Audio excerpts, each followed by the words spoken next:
How's everybody doing this evening?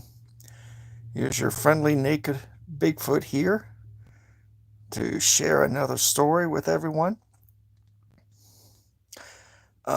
But before we get started, I must do my disclaimer that all views and opinions are solely that of the naked Bigfoot.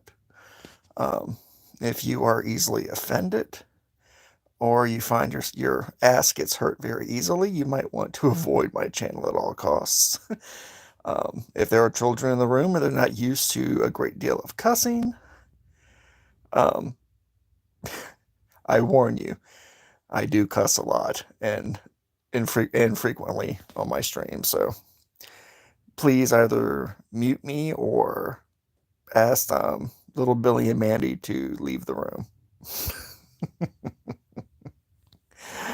uh, and with that, on with the show.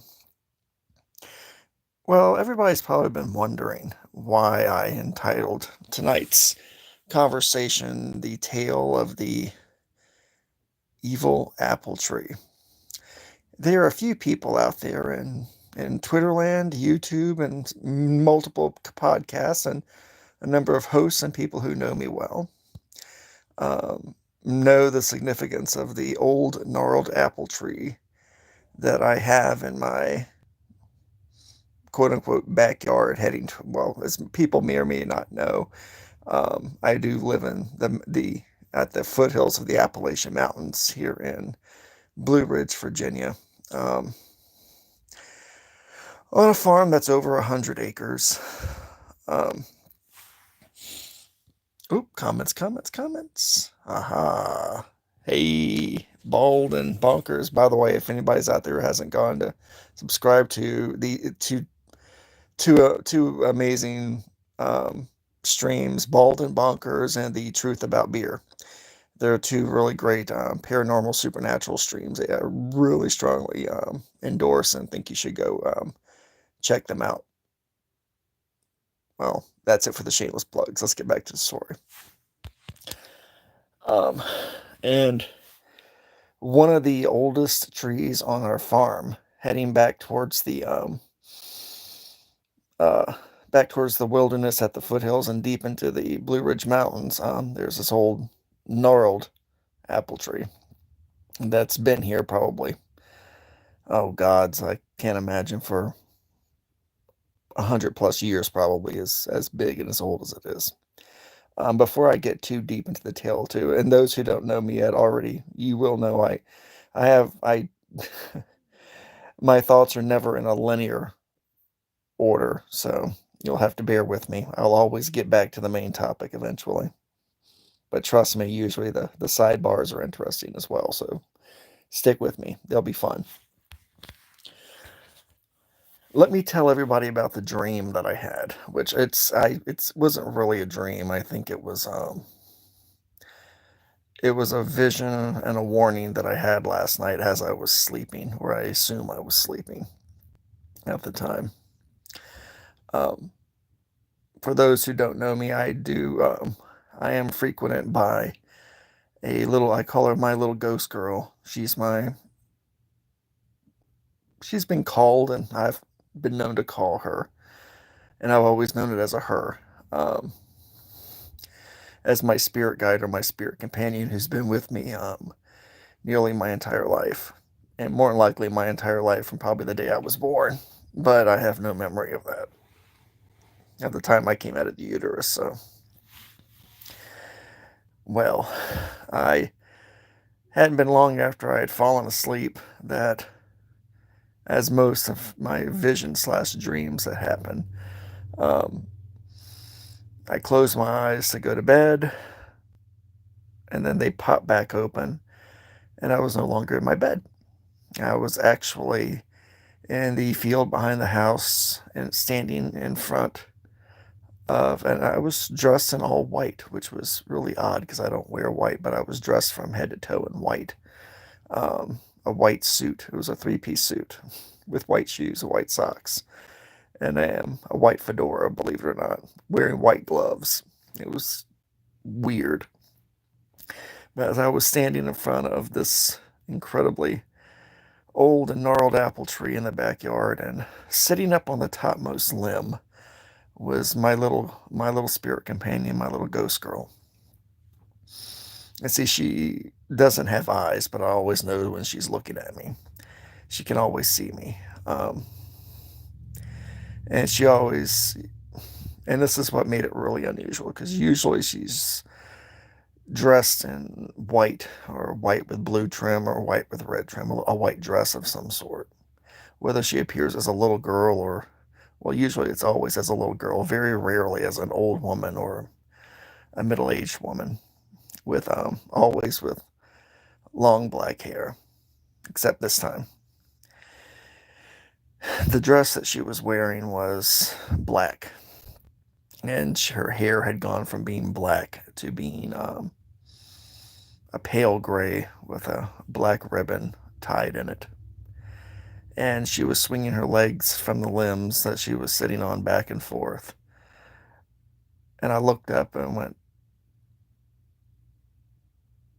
why did she call me? Because I figured this was something she had done. I realized then that this had gone from a dream when I saw her and saw her unusual look, had gone from a dream to a message, which I have gotten from her on more than one occasion, whether I was awake or whether I was in a induced trance, or whether I was asleep, when she would appear before me. And she just looked down from the tree and then looked behind her back towards the mountains, and had the biggest smile I had ever seen on her face before. And up to this point, I had decided that I was going to do this stream and give updates about this tree, um, and the significance of this tree, and how it plays a supernatural part of and preternatural part of my history and my life and my ancestry. And she looked down. She said, "Are you really going to do this?" And I looked at her and I went, "Yes, I'm going to do this. I'm going to talk about this." Because I knew what she was talking about. If I was going to talk about that damn tree. And she said, "They're not going to like it." And I told her, "Well, I figured they wouldn't, and they won't like it." And some of you don't know this, but I'll tell you a little bit later who they are won't like it. Um,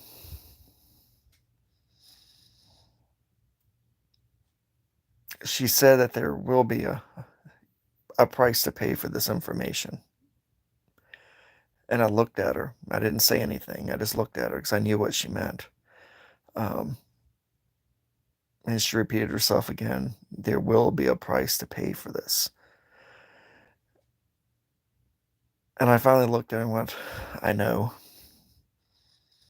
And I'm more than willing to pay it at this point. That the price isn't so high that it would cost me any more parts of my soul that are already missing. That's a completely different story, by the way. As ominous and strange as that sounds.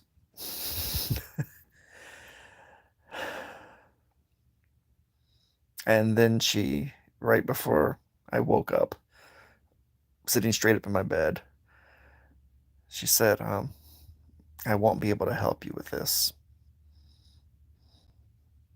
and that I am truly sorry for that." And that's when, literally, it's like the sun went down and the whole yard became black as midnight. Couldn't see my hand in front of my eyes.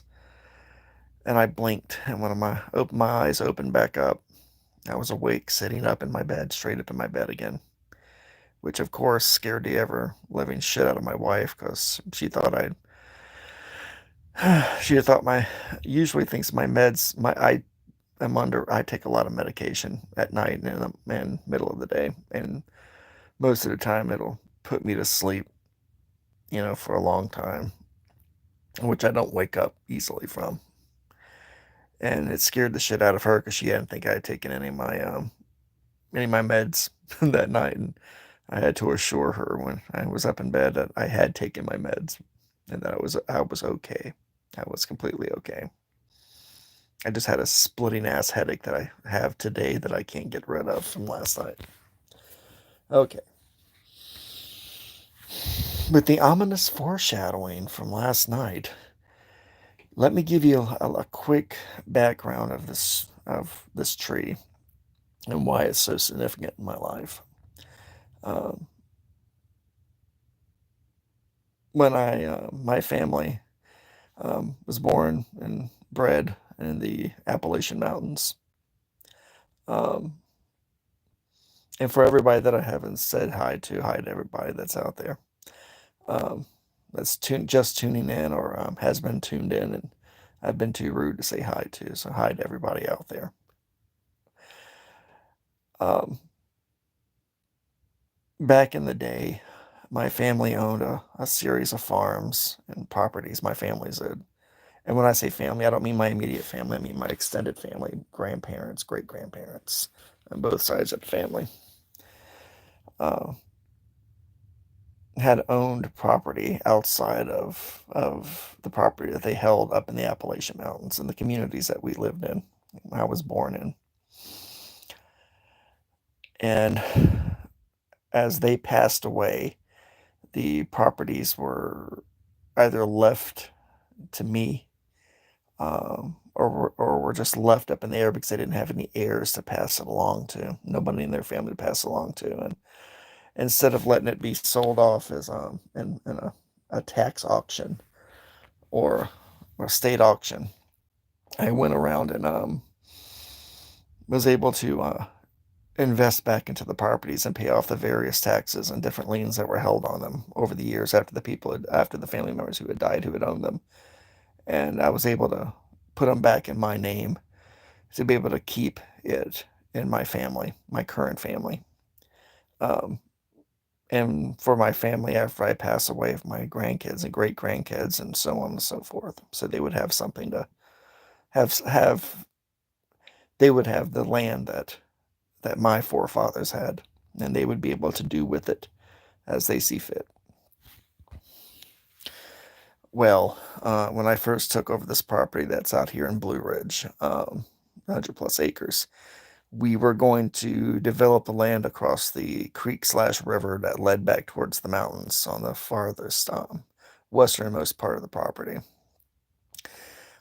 Long story short, that's where I had my very first encounter with Sasquatch or Bigfoot like beings um, that live and dwell in the forest and the mountains on the foothills on the western part of my property.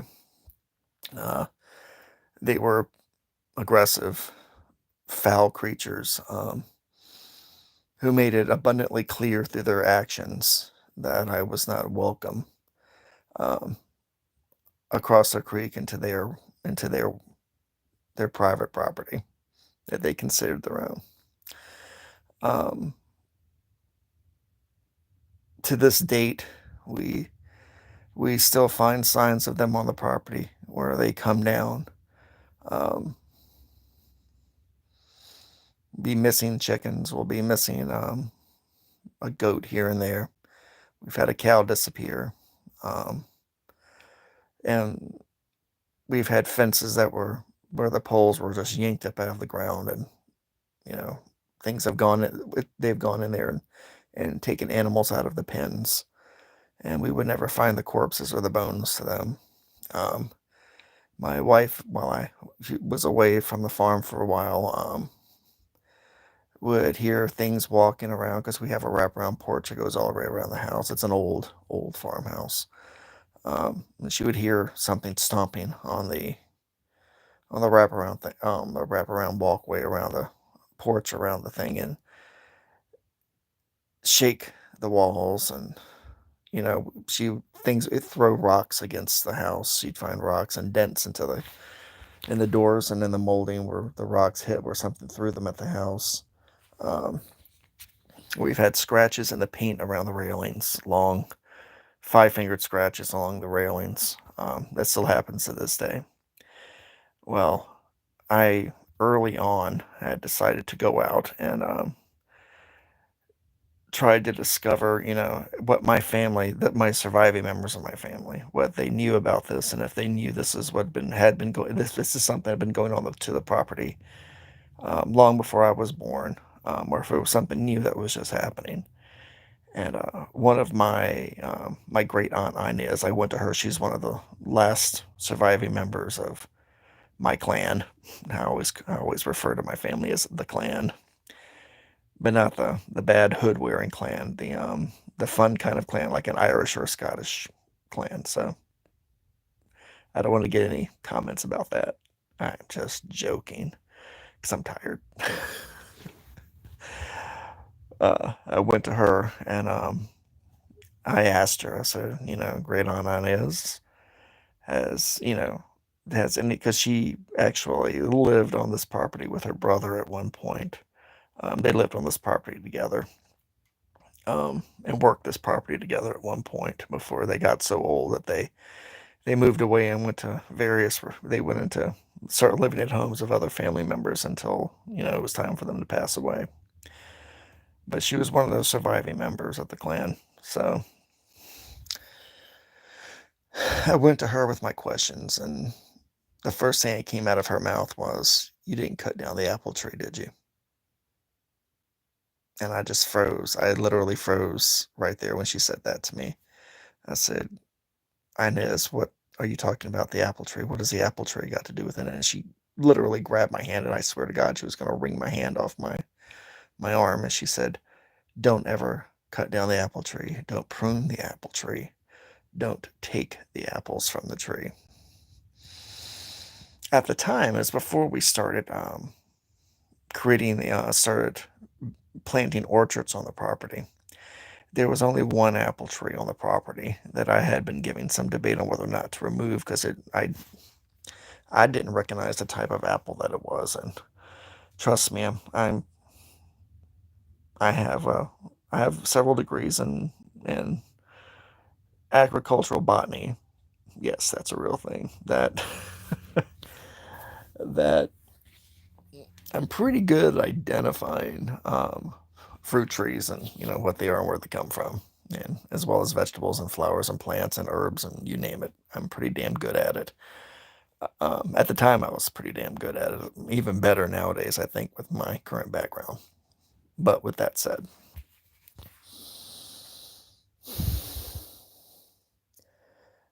I left with my wife because she clammed up after that. She wouldn't say anymore. She's a stuck. She was, well, she died about 5 years ago, by the way. Well, less than 5 years ago, she died, and we had to bury her in a family cemetery, and that's a whole different story there, because some weird bullshit, crazy stuff happened in the family cemetery that night too when we buried her. But she clammed up about that, and started having less lucid moments, which I figured she decided that she was no longer going to talk to me about the apple tree anymore.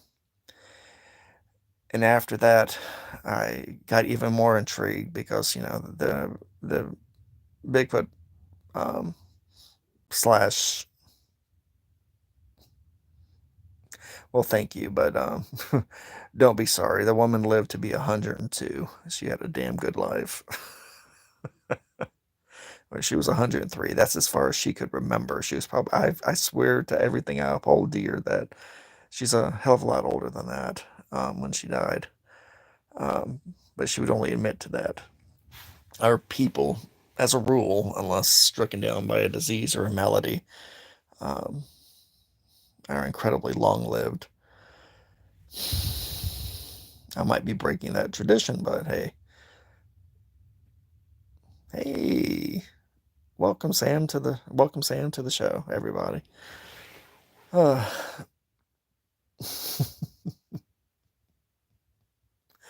Welcome Sam. If you've missed anything, please take a moment to, when this is over with, and catch up. Hopefully, I won't scare you away in the next few minutes. um, I was desperate in trying to find out. After what my great aunt said, I was completely desperate to find out information about this apple tree and what the hell it had to do with these hairy bastards that were living out here in our woods that were currently terrorizing the ever living shit out of us. And I went a while with. We have a number of farmhands and landscape workers that part of our business who have had sightings of a non-bear-like creature in the various fields around the properties. And it um, awesome, Sam. Um, that have scared the ever living shit, especially our farmhands. I have farmhands that refuse to work the cornfields or go out in the cornfields unless they have multiple people with them and somebody's carrying a shotgun.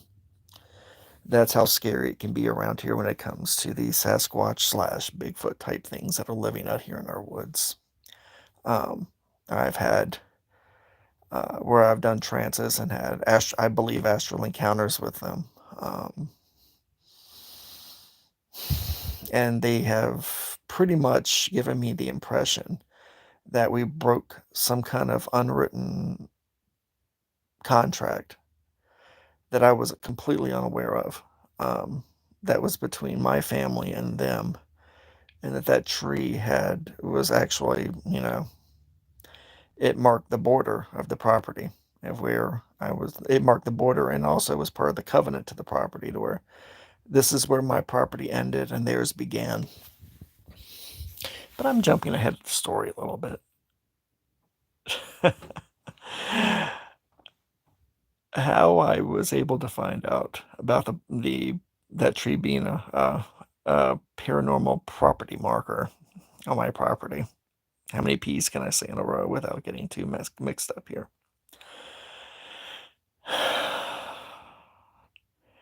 Well, I made one of the very few visits shortly thereafter well, actually, it was less than 2 years ago when I made another visit back to a small town, and I can't think of the town's name to save my life, but let's just say it's barely a town. It's a series of homes with a general store in it. Um, and in that town is where I was born, and most of my family that lived was born within that town before leaving the mountains and scattering about the south. Is where they were born.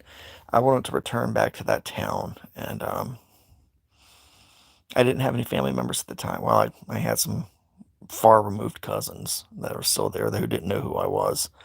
But there were still people that lived in that town who kept records and, oral histories, if not written histories, of the various families and that lived there.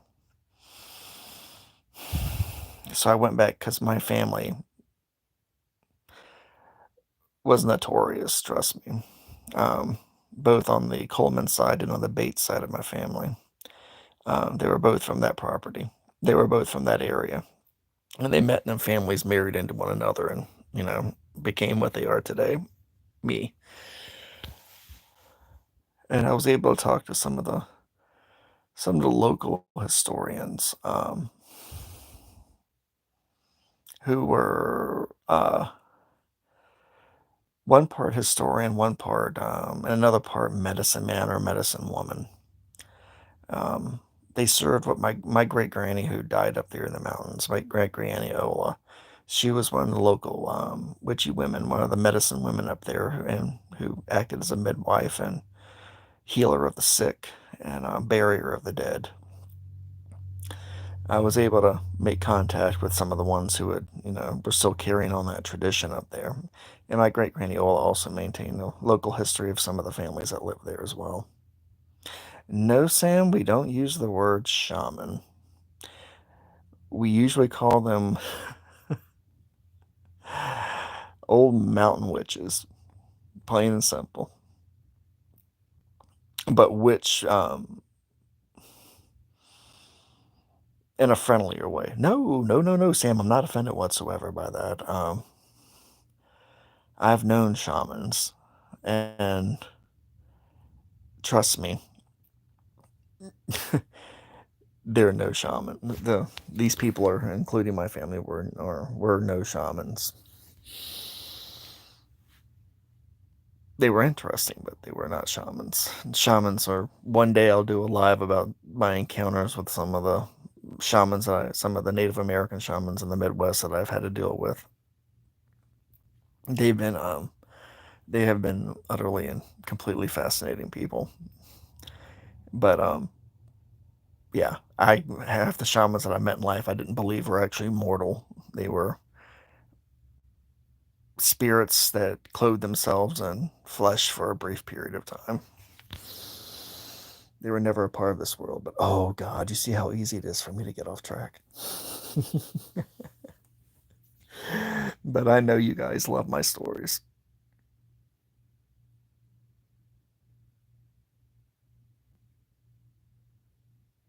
Who, Barry?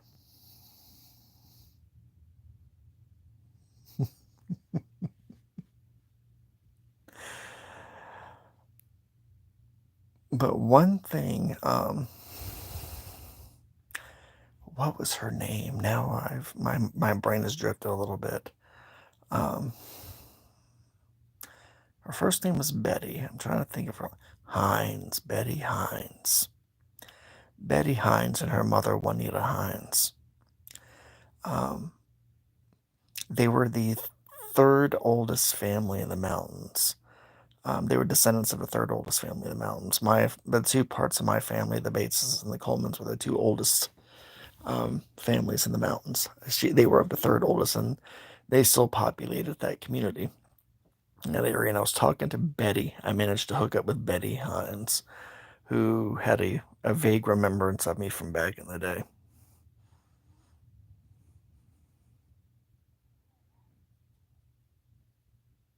Oh, by the way, if anybody has any questions or comments, feel free to post them. I'm not offended, and I'll try to answer them the best way that I can. But back to Betty. Betty was a lot of fun. Um, she was able to actually pull out some of her hold. She was one of the few families up there, one of the few members of her family that, well, their family were some of the few ones there that actually came into the mountains that were semi-educated at the time when they first came in. So they were able to write down a great deal of the different families' histories and traditions. Actually, write them down and not pass them down orally until somebody who could write them in a book, which is always fascinating. Hello, Sherry.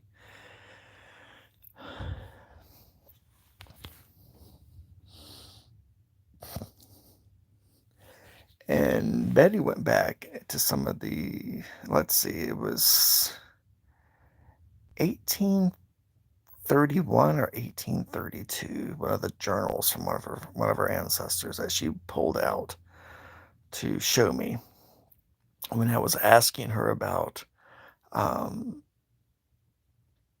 because you have to remember, most people who live in the Appalachia, that are people of the Appalachia, people of the mountains and people of the ground. Um, to them, when you talk about creatures um, like the Sasquatch, like a Bigfoot, and various other paranormal supernatural things, they don't consider these things myths or legends. They consider these things as a reality that they exist, and they have come up with. Mm,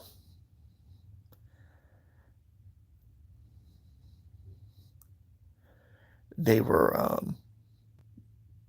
part of the mythology. It wasn't a mythology. It was a fact of life that there were certain places in the mountains that you didn't go to because it belonged to them.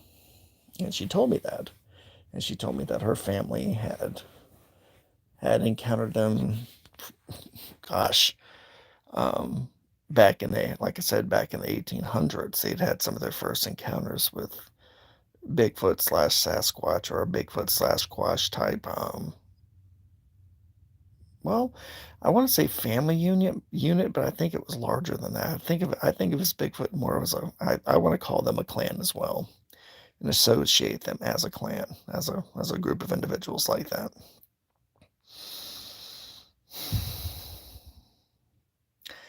And that it was a local group of Cherokee that was east that lived, of course, west of their property down past the valleys that actually taught them and told them how to deal with them because they were experiencing the same thing I was currently experiencing in modern times, um, with these aggressive, hairy creatures that were trying to drive them off out of their house and off their property or scare the hell out of them and, take their animals and, you know, make you afraid to go out at night or hell even go out during the day as well sometimes. And that it was the Cherokee people who told them how to make peace with the children of the forest, how to make peace with the men who walked behind the stone, which was a term that I had never heard of, the men who walked behind the stone, which apparently was supposed to reference the Bigfoot that lived in the mountains.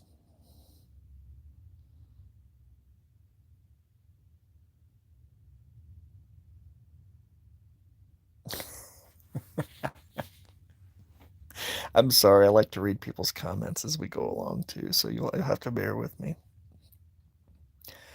Um, the men who walk behind the stones.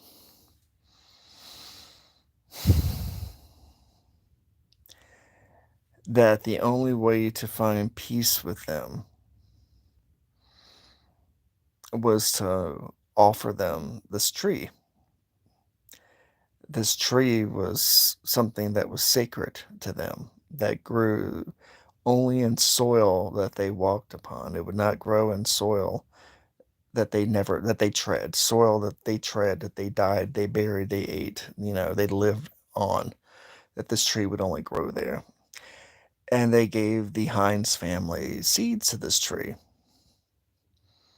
and told them the proper ritual in planting the seeds and making sure that these Bigfoots saw you as you planted these seeds because that was the peace, the the act of peace you were trying to have with them, to tell them you're planting this along the line for them.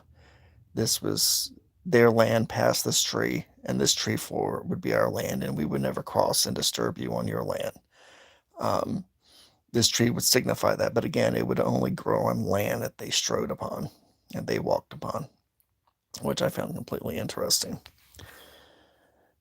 So when the Hines family did these trees began to grow on the corners of their properties and on the corners of their farms in the valleys and around the mountain area.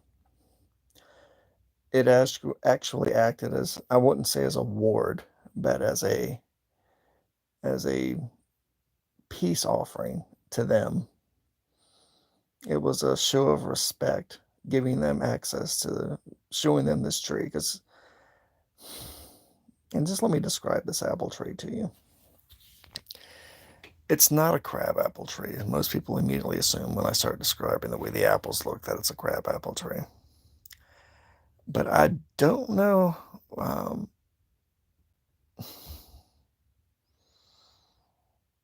it's incredibly old. I do know that. The species is incredible of that tree is incredibly, incredibly old. Um, as far as I know, it doesn't pollinate any other apples that are in our orchards that's close to our orchards around the tree. And I never see any honeybees on the blossoms, and it is covered in blossoms every year. Even though I never see honeybees on it, it always seems to pollinate itself somehow and produce so many apples. And these apples are about the size of bigger than a golf ball, but smaller than a tennis ball. If you can imagine what that looks like. They are green with black spots on them. I mean, they are dark green, small, slightly flattish. Like I said, dark green. Um, and they never seem to fall from the tree at all. But when the tree is filled with them and the branches are hanging heavy with them, um, over the course of 2 nights, the apples will disappear off the tree. There are no cores on the ground. The squirrels won't even go near it, for God's sakes. And the squirrels try to eat every piece of fruit on the property, but they will not nest. They will not chew on these apples. They will not steal these apples. The Japanese beetles that we get in, also known as the oriental beetles, they do not eat the leaves of this apple tree as well. Yet and still, all of these apples vanish over the course of 2 nights in the fall. And it's always the same 2 nights in the fall. They'll just vanish off the tree. So something's coming out there and collecting them. And I've never been brave enough to sit under the tree and wait to see what it is, because I have a sneaky suspicion I wouldn't want to do that, because I might end up with a few arms or legs missing at the end of the night. But let's go back to the Heinz family planting those trees. Well, the Heinz family was not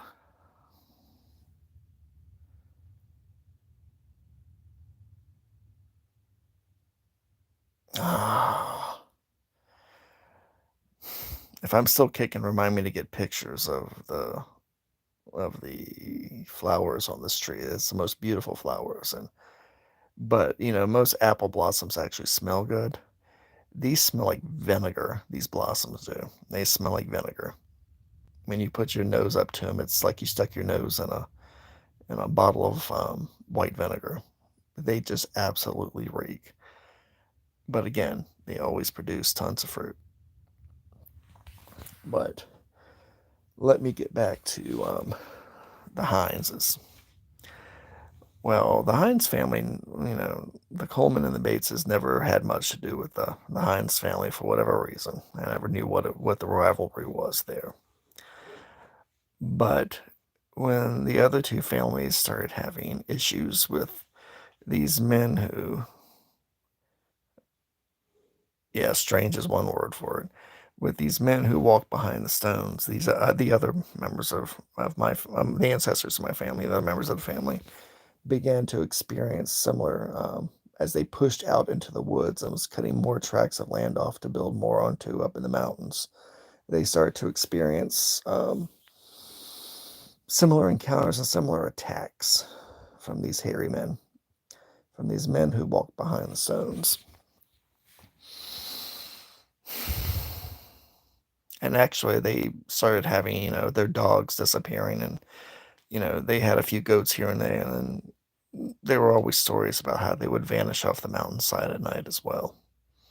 Or how some of the outhouses, because yes, they still were using outhouses. They did not have indoor plumbing at the time. That the outhouses would be smashed to cinders. When they'd go out, something had just flattened them, went out and just smashed them and stomped them until there was nothing left but bits and pieces of wood and occasionally tin that were left out there. It got to the point that nobody would go out at night to use the bathroom out of their house to use the bathroom. So they would probably crap in a pot and throw it out the next day. Best to my knowledge, but that was never written or drawn down in any of the journals.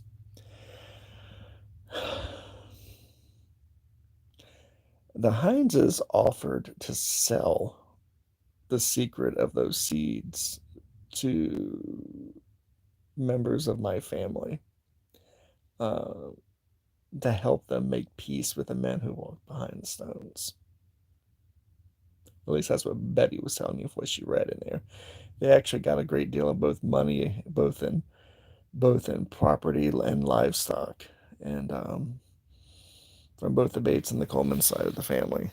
They became quite wealthy off of us for a brief period of time, selling the secrets of how to keep themselves safe from the men who walk behind the stones by selling them these seeds and how to plant them, the ritual to do it.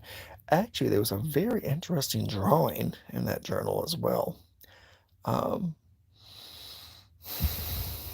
that showed the ritual, the placing of the stones around the seeds when you were done, because there were 7 stones you had to put around the seeds, and you had to pick them up in 7 locations of the property and place them around the seeds when they were, so the seeds would come up the roots and the trunk would grow around these stones, which would bind the land to the person who planted them.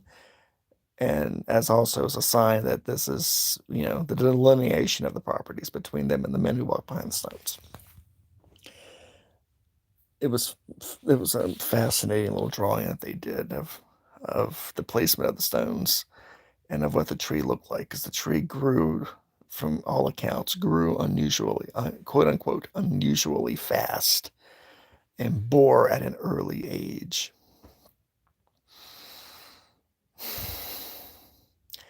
And it was at that point when Betty, because Betty, of course, she didn't believe, she believed parts of the story and what the things were in the journal were true that she had kept from her family. And she looked at me and she started grinning. She said, "You didn't cut down any of the apple trees on your properties, did you?" She said, "I wouldn't advise you to do that if you did." I said, "If I did, do you have any of the seeds if I ever needed to plant a new tree?" And shit in Shinola, she broke out this little mahogany box that was old as all get out, and inside of it, in a little burlap sack, she opened it up and it was filled with the blackest apple seeds I had ever seen. Um, and I had to assume that they were apple seeds, but they looked more like a cross between a poppy seed and a piece of rice that was coal black. It was the oddest shaped seeds. She said, "I've got plenty if you ever need a few to take home." She said, "These have been passed down for quite some time." She said, "But as far as I know, they're still viable." And I actually reached out my hand. I said, "Well, can I have a few?" And then that's when I know that my spirit guide slash little ghost girl, she's always protected me from and warned me of bad things that I was either doing or about to happen in my life. And when I was reaching out to put my fingers in these seeds, I felt this cold, almost electric jarring in my right arm and hand, like 5 fingers of ice wrapped around my hand and sent these little shocks up my arm. And that's when I pulled my hand away from the seeds, because I looked, and at the corner of my eye, I could just barely see my little ghost girl in her white dress walking away from me. And that was her way of telling me, do not touch those seeds at all. That I would probably regret it if I did. So I didn't. So I thanked Miss Hines, and I left her property as quickly as I could, because I was already scared shitless at that point, finding out that I knew they were real because I had encountered the bastards. I had no idea the significance of the tree in our family history. It had no significance. I didn't realize um, that it wasn't a tradition started by my family, that it was started by a Cherokee tribe to work with these critters with, to be able to live in semi-harmony with them with. Um, that was shared with another family, which in turn sold it to my family to be able to keep us safe on all of our properties. And one of these trees was planted on every one of our properties afterwards.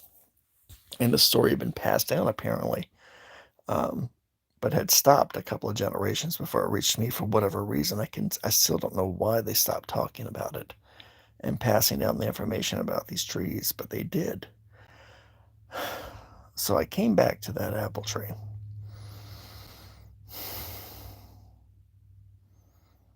And I stood underneath it on my property. I had my son beside me.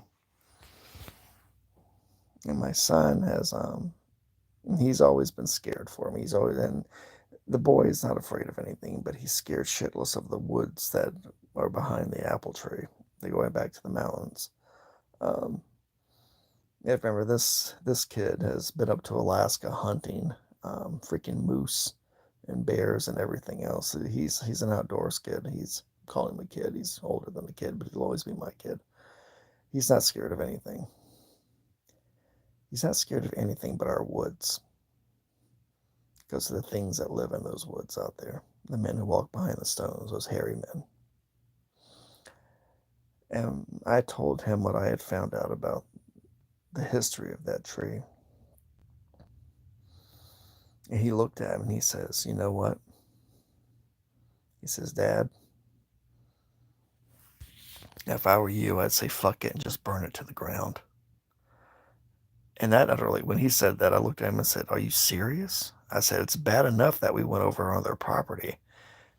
When we went across the river doing development, we had large equipment and we were pushing off the property. And apparently we pissed these things off, and they were super pissed off with us for quite some time. And that's when they were being violent and doing horrible things on the property and terrifying my workers, my family, and everybody there, killing the animals, the whole 9 yards." And they were like that for a couple of years, actually. They just nonstop. Every night something happened, every single night. Um, and I finally started going to the edge of the woods and asking, can we have, and just shouting into the woods, can we have peace again? I would take out little gifts of fruit from the other orchards on our property and leave it for them. And I would leave them little black feathers, crow feathers, and turkey feathers to go along with it. And I would always sit it down and ask, can we have peace again? And every time I brought something out to them, for the next few nights, nothing would happen. There would be no stomping around the property. There would be no fence destroyed. There'd be no missing chickens. There would be no missing, not a missing cow. My cats wouldn't freak out and try to climb the walls and hide in the closets every night. Um,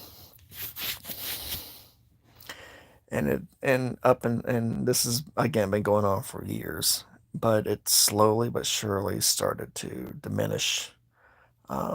The attack, and I'm going to call them attacks because they were attacks. It slowly but surely started to diminish. Um, Again, they still walk our property, they still come over. Things still happen, but they're less destructive, and I feel less intimidated by them. I'm less scared. I feel less inclined to go screaming, out into the night. Um, Hell's bells. I was so bad at one point when I was away, my wife called the state police to come out to the property when they were out here stomping around on the porch, and the state police. And luckily, I knew two of them when I actually made it back home, and I was able to talk to them about it. And they say, "Well, Mr. Coleman, we only thing we saw were, when we were shining lights into the woods. I said we got some eye shine back at us out in the woods, and it could have been a bear standing up on its hind legs looking back out at us." He said, "But that would be a really big bear that was staring back out at us." Um, but we don't know we don't know what to say. We don't know what to tell you.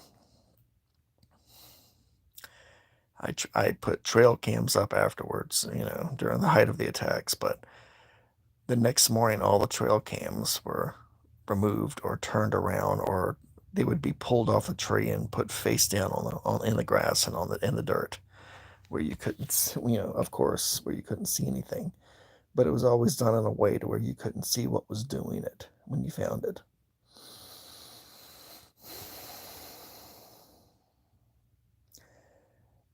And the other thing about the one thing which I found interesting about the apple tree is that we never mowed around that tree. We never weeded around the tree. We never kept the honeysuckle away from it. But something did. Something kept coming there to the house and in keeping the property at least, it was usually about 5 feet in diameter around the trunk of the tree, that the tree was kept free of limbs and leaves. Something was cleaning up around it. And I always assumed it was them that were coming there and doing that, and were cleaning up around the tree, um, and keeping the tree healthy.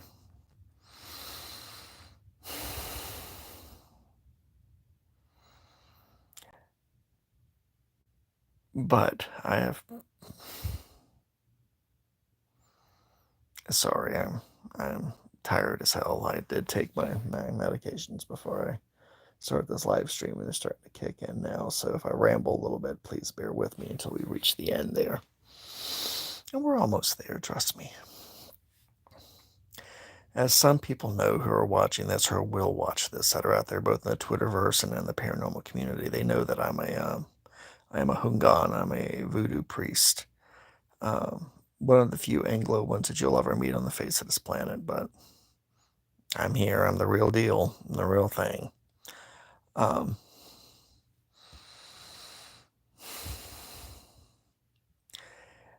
and the one thing that one of the rituals and Voodoo and as a Hungan um, is being able to communicate with the Loa that dwell within trees, that dwell within the land. The Loa being being the ancestral spirits, whether it's your ancestors or the ancestors of the land.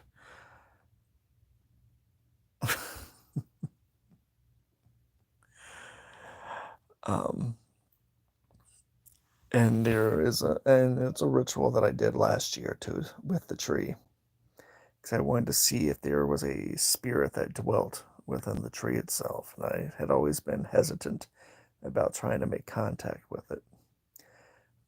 It could have been I always wondered if it was a lower or something more elemental or something more wild that dwelt within that tree, being so unusual.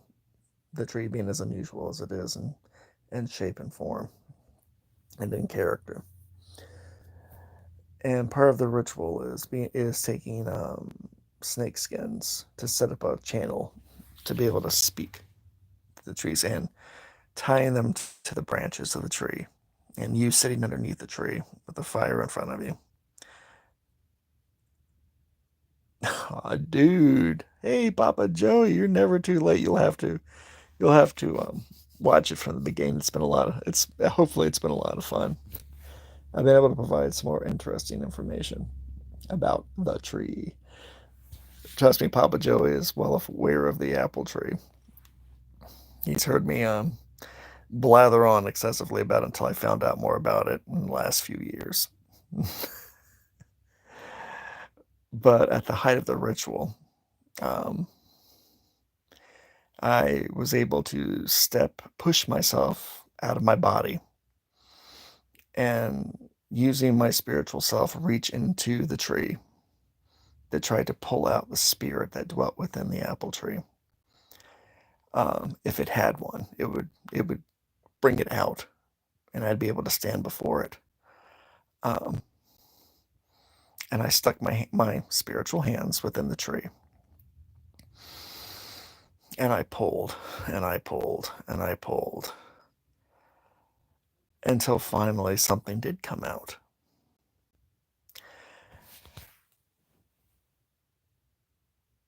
I don't know.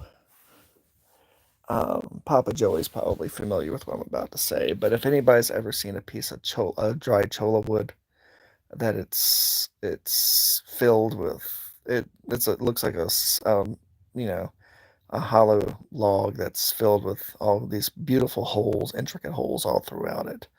Well, what I pulled out of the tree was a wooden bean, a totem that looked like it was made out of dried cholla wood.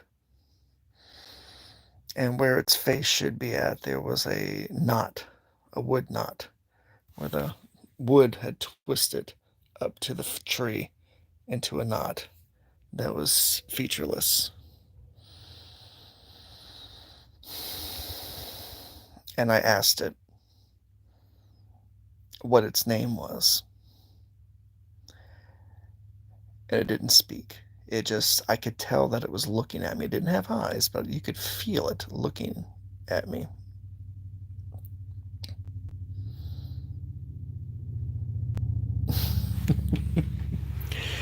Daddy don't play with runes, but he's got some friends who do. I can draw them, but that's about it.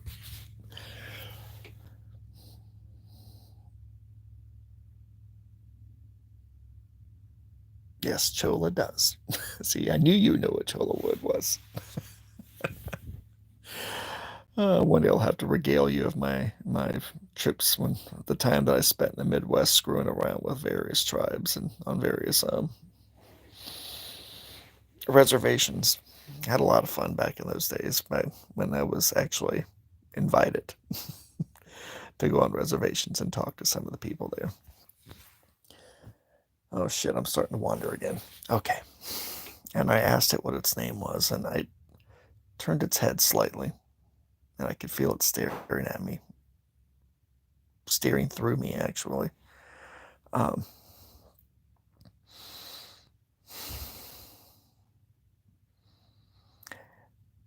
and it said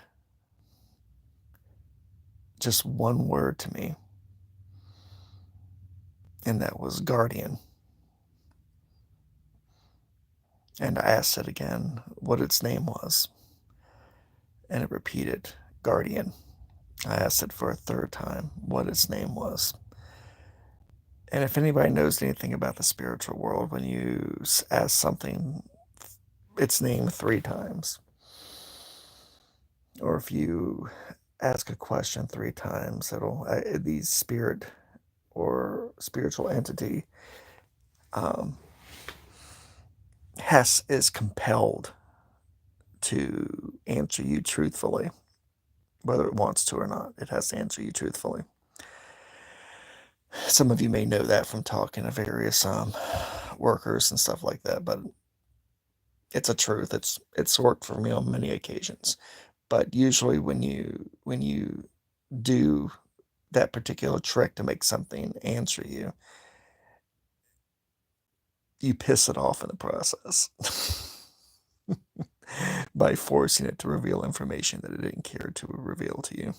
It usually pisses them off a great deal. You gotta watch your back, physically and metaphysically speaking. You better watch your back after you do that for a while. And it said for the third time, guardian.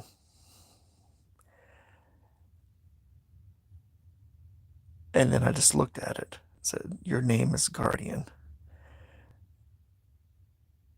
And it says, we are done. And it stepped back into the tree. It didn't say anything else to me. And I realized what I was talking to. It was something incredibly primitive and incredibly old. Um, and that it was a primal wood spirit. That by human, if you had to measure it by the human scale of intelligence, wasn't very intelligent whatsoever, but was so old that it developed a sense of consciousness and self, but still remaining as primitive could be.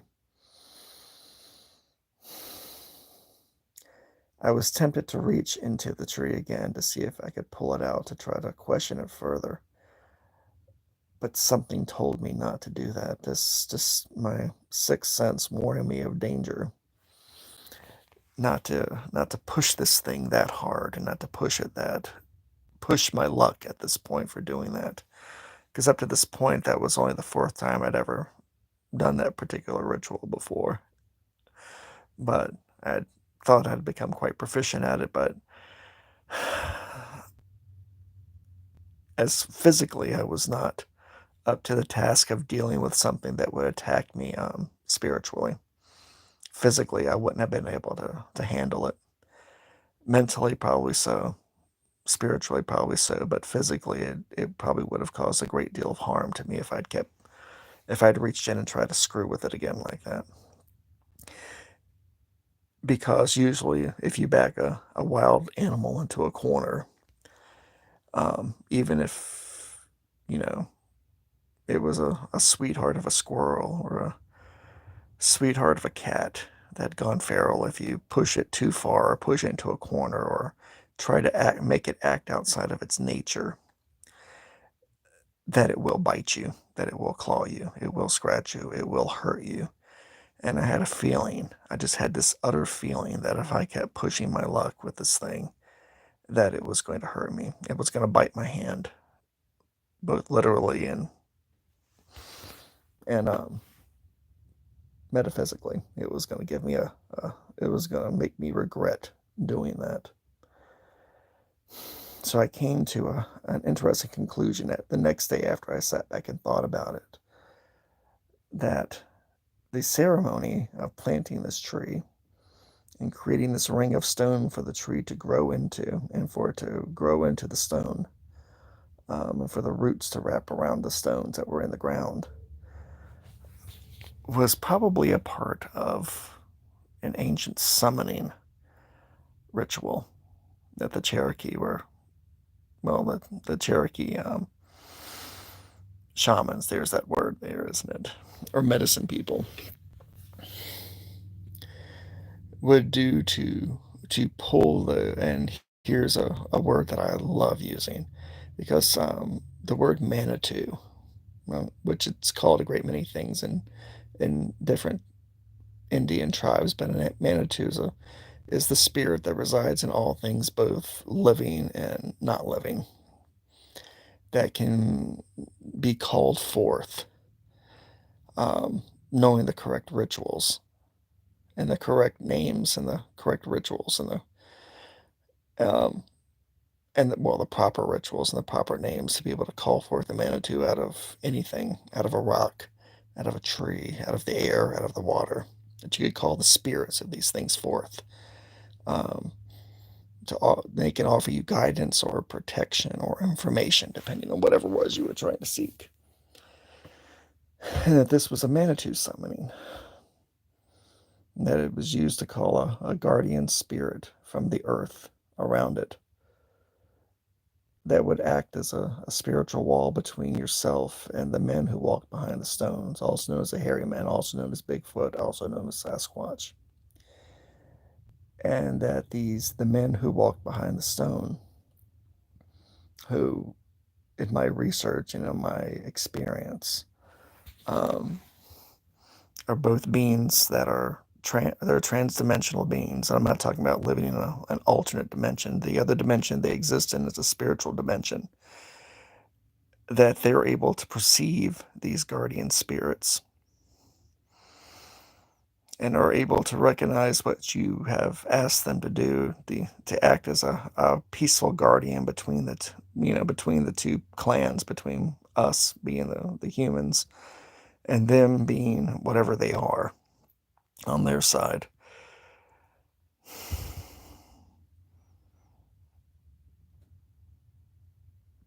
Yep, that's a good word to use right there, is balance. They maintain the balance, the peace. They maintain the peace and the balance between both of us. And I had inadvertently and arrogantly broken that peace and that balance between them.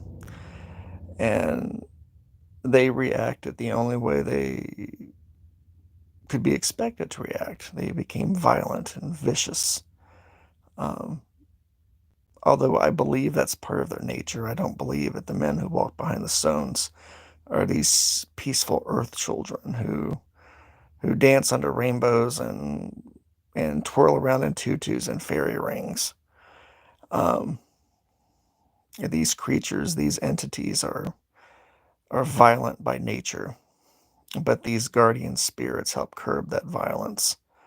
Um, but I had inadvertently broken that spiritual line, that spiritual wall, that spiritual divide between myself and them. So I experienced their anger, their vengeance, because I had broken their trust that I didn't know that I had had by doing that.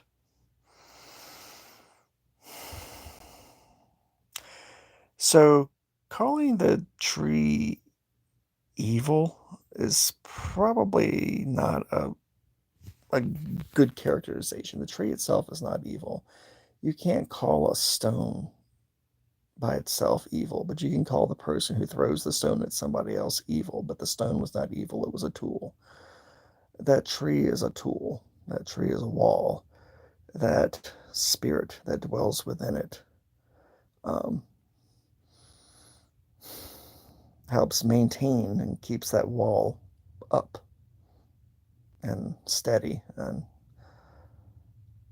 But it is breakable, it is breachable, as I inadvertently found out. I don't have to cut the tree down. um, to break that wall. I merely have to knowingly and willingly step across the border between the two and act outside the entrance of the peace that that tree helped establish between both of us, both us and the men who walked behind the stones. Okay, guys, I'm looking at the time. It's about 10:05. Does anybody have any questions or comments so far? I strongly recommend Papa Joey that you watch this from the beginning. You might find it interesting. By the way, I did have a couple of adult beverages earlier this evening as well to help be able to tell the story.